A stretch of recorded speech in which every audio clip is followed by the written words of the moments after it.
Assalamualaikum warahmatullahi wabarakatuh. Selamat pagi. Kita bertemu lagi dalam mata kuliah statistik ya. Ini pertemuan kita yang keempat. Alhamdulillah kita semua masih diberi kesehatan sehingga kita bisa bertemu lagi dalam perkuliahan ini. Nah, untuk materi kita yang keempat ini kita membahas tentang penyajian data. Untuk di minggu lalu kita sudah membahas tentang pengolahan data. Jadi pengolahan data itu harus dilihat dulu jenis datanya apa, apakah itu data kualitatif, apa itu data kuantitatif ya. Lalu untuk teknik pengolahan datanya ada penggunaan teknik non statistik, ada penggunaan teknik statistik. Nah, bagaimana langkah-langkah untuk pengolahan datanya? Yang pastinya kita pertama ada penyusunan data, bagaimana cara penggunaannya. Nah, lalu kalau misalnya sudah ada penyusunan data, kita menggunakan klasifikasinya. Itu termasuk dalam pengelompokan sesuai hipotesis yang sudah kita buat untuk penelitian kita. Nah, lalu ada analisis data. Lalu analisis data ini biasanya untuk data kualitatif diolah dengan analisis kualitatif, sedangkan kuantitatif, nah itu menggunakan analisis kuantitatif.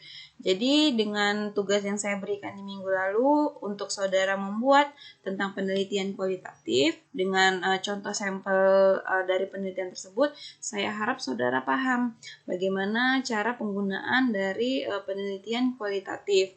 Kalau untuk penelitian kuantitatif itu kita biasanya menggunakan ada data angka, ya. Data angka.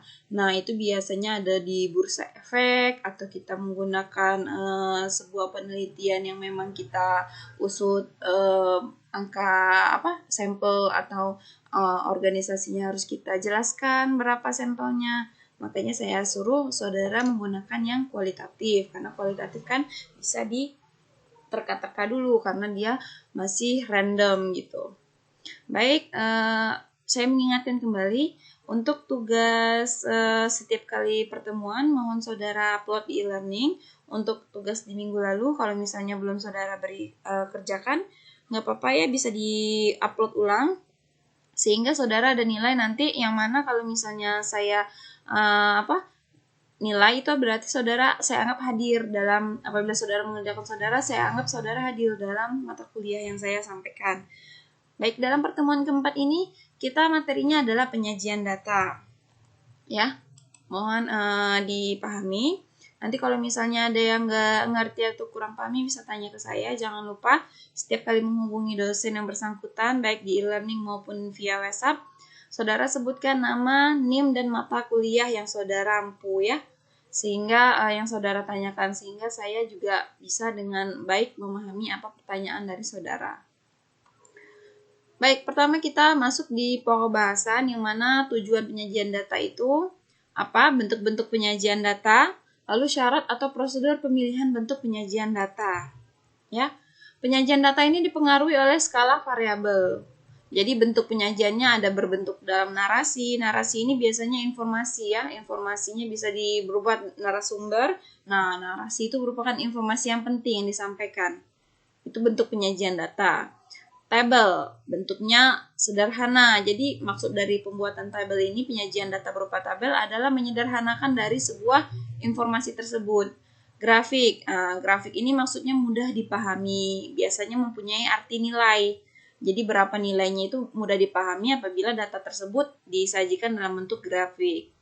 Lalu mapping ini gunakan media yang tepat. Ini merupakan biasanya tujuan tempat atau misalnya peta ya, atau lokasi. Nah, ini kita biasanya menggunakan mapping. Lalu gambar. Nah, gambar ini pasti ada ilustrasinya. Maksud dari tujuan gambar ini apa gitu. Ya. Nah, prosedur penggunaan tabel dan grafik ini harus ada data khusus untuk penggunaan tabel dan grafik. Yang mana data itu ada data kualitatif, ada data kuantitatif, seperti di minggu lalu ya. Saudara harus paham dulu apa itu data kualitatif, apa itu data kuantitatif ya. Ingat saja kalau misalnya saudara bingung, kalau pokoknya kualitatif ini berhubungan dengan teori ya. Kalau misalnya kuantitatif ini berhubungan dengan angka ya. Dan datanya ini lebih relevan, pasti. Sedangkan kualitatif ini masih berkembang karena dia berupa teori gitu. Lalu dalam kualitatif ini bisa metode tabel, bisa grafik, sama ya. Untuk kuantitatif juga, yang mana untuk penggunaannya bisa menggunakan distribusi frekuensi relatif, persen distribusi frekuensi, tabulasi silang. Nah, untuk grafik itu ada grafik batang dan grafik lingkaran. Sedangkan untuk kuantitatif, ini untuk distribusinya lebih banyak. Bisa berupa distribusi frekuensi, frekuensi relatif ya, frekuensi kumulatif, frekuensi relatif kumulatif, diagram batang atau daun, tabulasi silang. Lalu untuk metode grafiknya ada plot titik. Nah, ini biasanya saudara kalau menggunakan kalau SPSS itu hasilnya nanti ada plot titik, histogram, ogive, diagram, dan sketcher. Nah, seperti ini. Ini untuk metode grafik. Lalu, penyajian secara narasi ini bagaimana? Nah, misalnya nih, penyajian hasil pengolahan data dengan menggunakan kalimat. Contoh, sejumlah 90% penderita penyakit Y di kota X adalah anak usia sekolah dasar yang tinggal di daerah nelayan. Nah, gitu. Lalu, apa bentuk narasinya? 3 di antara 7 peserta penyuluhan kesehatan tentang penanggulangan DB adalah kader kesehatan gitu. Jadi maksudnya adalah ada info penting dalam sebuah penyajian data tersebut. Kalau kita misalnya sekitar 70% dari mahasiswa di Politeknik itu adalah anak fakultas teknik gitu. Sisanya baru anak akuntansi. Nah, itu merupakan bentuk dari informasi yang disajikan berupa kalimat atau berupa narasi. Lalu bagaimana penyajian secara tabel? Kalau penyajikan hasil pengolahan data dengan menggunakan tabel itu harus bentuknya sesederhana mungkin. Tetapi dalam penyajian tabel itu juga harus jelas. Angka yang digunakan, format baris, dan kolom itu harus jelas. Dan tabel itu harus mudah dipahami ya. Buat sesederhana mungkin, lalu harus ada judul, dan jangan lupa untuk tabel itu harus ada sumber di bawahnya. Nanti saya tunjukkan contohnya. Nah, ini untuk syarat tabel ya, terdiri dari judul tabel, badan, isi tabel, nah catatan kaki. Maksudnya catatan kaki ini adalah sumber, di bawahnya tetap harus kita cantumkan. Dari mana saudara dapat data dari tabel tersebut? Jadi tidak bisa kalau kita ada tabel, tidak ada catatan kaki atau dari penjelasan sumber dari mana saudara dapatkan. Ya. Lalu judul tabel, singkat, jelas, relevan, menjelaskan apa yang disajikan, di mana dan kapan. Ya, tidak bisa judul tabel itu panjang, satu kalimat tidak bisa. Satu paragraf nggak bisa. Biasanya kalau untuk judul biasanya satu kalimat. Lalu badan tabel harus jelas, lajur, baris, kolom, ya. Tiap lajur diberi tabel, titik temu baris kolom berisi nilai variabel, ada lajur berisi jumlah. Jadi ini harus jelas ya. Nah, ini catatan kaki tadi adalah sumber. Lalu tabel dalam bentuk statistik ya dibedakan menjadi 2, ada umum dan khusus. Tabel umum ini apa? Tabel umum ini berisi seluruh data atau variabel hasil dari penelitian. Nah, untuk data kuantitatif harus berisi angka yang sudah pasti atau nih absolut dan nilainya asli seperti ini. Ini untuk kuantitatif. Ya. Nah, ini contoh penelitian untuk kuantitatif. Dia ada umur, nah berat, jelas semuanya. Lalu khusus, kalau kasus ini gimana? Berisi data hasil variasi dari tabel umum. Tujuannya menyajikan dalam bentuk sederhana, menggambarkan adanya hubungan. Jadi dari yang banyak ini tadi, kalau misalnya saudara ini populasi, saudara buat adalah sampel, berarti nanti seperti ini. Jadinya ini adalah tabel khusus ini, ya. Dia harus menyajikan data dalam bentuk sederhana, menggambarkannya adanya hubungan. Nah, bagaimana hubungannya ini? Nah, jangan lupa ini sumber, tetap ya, harus saudara masukkan. Nah, ada persentase.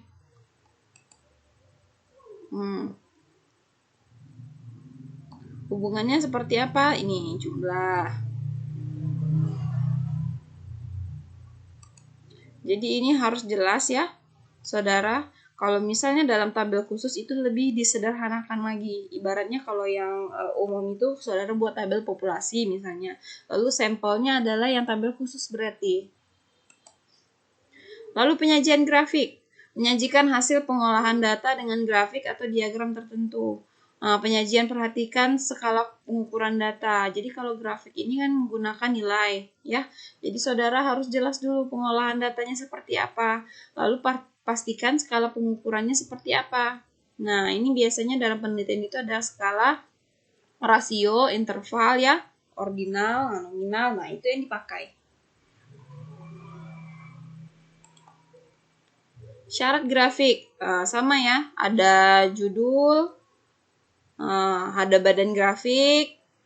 Pastikan kalau misalnya buat grafik itu bisa diwarnai. Jadi kalau misalnya ada saudara buat grafik ada gambarnya, berarti itu ada perbedaan dan pastinya kita ada kayak maksud dan tujuannya gitu. Warna hijau misalnya apa, menjelaskan tentang apa, atau warna ini menjelaskan tentang apa. Lalu catatan kaki, jangan lupa sumber, penjelasan label atau warna-warna tadi harus saudara jelaskan. Apa itu misalnya warna hijau, angka ini apa gitu, seperti itu. Atau tahunnya seperti apa. Bentuk grafik. Nah, ini ada bentuk garis atau histogram ya, contohnya itu skalanya interval dan rasio. Nah, ini ada bentuk par, pie, pictogram. Nah, ini biasanya menggunakan nominal dan ordinal. Nah, kalau ini biasanya menggunakan penelitian kuantitatif, yang ini biasanya kualitatif. Nah, ini contoh untuk skala dalam kategori. Nah, ini bentuk dari catatan kakinya. Kuning melambangkan kota, biru muda melambangkan desa, biru tua melambangkan desa plus kota. Nah, seperti ini juga. Nah, ini bentuk diagram. Ini kemarin kita sudah bahas tentang diagram. Nah, ini angka atau datanya seperti yang kemarin yang saya jelaskan. Untuk penulisan diagramnya, seperti ini ya. Ini menjelaskan berapa persen yang ini, berapa persen white, Hispanic, seperti ini. Ini contoh ya. Lalu ini merupakan grafik garis. Ini grafik garis. Nah, ini penjelasannya. Lambang ini menunjukkan kasus. Ini biasa nanti kalau di penelitian kalian menggunakan histogram, regresi berganda, nanti kalian akan mendapatkan hasil dari penelitian kalian yang histogramnya seperti ini. Nah, sama ya. Lalu OGIF. Merupakan grafik dari distribusi frekuensi kumulatif. Nilai data disajikan pada garis horizontal ya di sumbu X. Lalu pada sumbu vertikal dapat disajikan frekuensi kumulatifnya atau frekuensi relatif kumulatif atau persen frekuensi kumulatif. Nah, lalu setiap titik itu dihubungkan oleh garis lurus sehingga muncullah seperti itu. Seperti ini. Ini biasanya menggambarkan tentang perkembangan suatu kejadian atau suatu kamuflase. Nah, seperti ini. Lalu diagram sketcher. Apa itu diagram sketcher? Itu biasanya metode presentasi secara grafis untuk menggambarkan hubungan antara dua variabel yang kuantitatif. Nah, ini bisa menggunakan yang penelitian itu tadi regresi berganda atau SPSS, kalian menggunakan ini. Salah satu variabel digambarkan pada sumbu horizontal dan variabel lainnya digambarkan pada sumbu vertikal. Lalu pola yang ditunjukkan oleh titik-titik yang menggambarkan hubungan yang terjadi antar variabel. Nah, semakin dia itu menyebar, ya, semakin menyebarnya ini berurutan, berarti itu menggambarkan bahwa hubungan positif. Jadi X itu maksudnya naik, maka Y juga naik. Nah, seperti ini. Maka Y juga turun. Nah, itu berarti hubungannya adalah positif. Tapi bagaimana kalau misalnya hubungannya negatif? Jadi X itu semakin menurun dan hubungannya juga akan menjadi naik. Nah, seperti ini.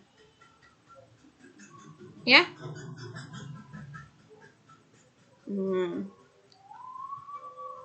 Lalu bagaimana kalau misalnya tidak ada hubungan? Dia akan menyebar atau tidak menjadi sebuah pola, tidak terlihat seperti pola. Nah, itu berarti tidak ada hubungan antara variabel X dan variabel Y. Ya. Nah, ini contohnya yang tadi ya. Nah, yang ini seperti contoh dari diagram sketcher yang ini. Nah, seperti ini. Ini seperti ogif ya. Nah, ini diagram titik. Nah, ini untuk mapping contohnya yang seperti saya jelaskan tadi. Ini biasanya digunakan untuk anak penelitian kualitatif atau anak kelas sejarah atau mengumpulkan tentang perkembangan suatu negara atau misalnya penduduk. Nah, menggunakan mapping. Kalau akuntansi lebih ke grafis yang menggunakan data tadi ya, tabel dan grafis. Yang ini juga sketcher kita gunakan biasanya untuk perhitungan dari penelitian akhir. Nah, ini untuk diagram contohnya. Nah, ini untuk gambar. Nah, misalnya ini gambar, biasa untuk orang kesehatan yang pakai gambar ini. Kalau kita nggak menggunakan ini sebagai contoh aja ya. Nah, nanti ada penjelasannya apa itu ini. Nah, seperti itulah dalam penyajian data di sebuah statistika. Nah, nanti kalau misalnya saya suruh saudara dengan tugas tolong buat contoh penelitian dengan menggunakan grafis.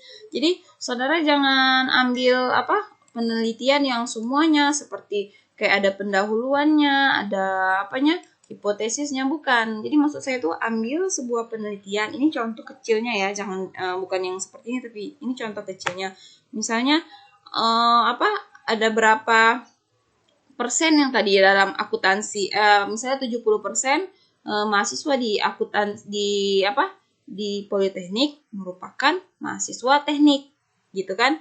Berarti sisanya adalah yang akuntansi. Nah, saudara buat bentuk grafiknya atau bentuk diagramnya seperti apa. Itu contoh kecilnya ya seperti itu. Tapi yang saya maksud dan tujuan saya seperti itu. Jadi saudara tidak perlu membuat semua penelitian dari A sampai Z. Jadi kita cuma melihat saja bentuk dari penyajian datanya tersebut gitu. Bagaimana dalam pengolahan datanya, saudara menggunakan data rasio apa, karena nanti saudara kalau misalnya semester berapa nanti mempelajari tentang metode penelitian, ada metode penelitian. Nah, disitulah baru dijelaskan rumus-rumus cara dalam pengolahan data tersebut gitu ya.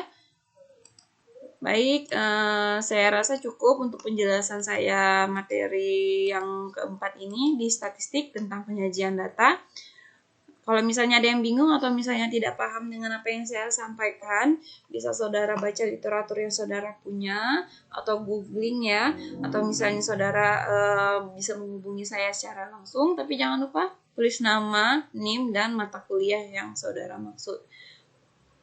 Jadi saya harap saudara bisa mengerti dan memahami. Kita akan bertemu lagi dengan mata kuliah statistik di minggu depan, berarti minggu yang ke-5. Nanti untuk membahas selanjutnya. Jangan lupa kerjakan tugas di e-learning, upload. Saya harap itu adalah nilai kehadiran saudara dan juga nilai tugasnya. Jadi ada 2 nilai di tugas yang saudara buat itu, ya. Baik, sampai di sini. Mohon maaf apabila ada salah kata dan atas kekurangan dari mata kuliah dan bentuk pembelajaran kita. Mohon maaf ya. Semoga kita bertemu lagi di minggu depan dalam keadaan sehat. Saya akhiri. Assalamualaikum warahmatullahi wabarakatuh.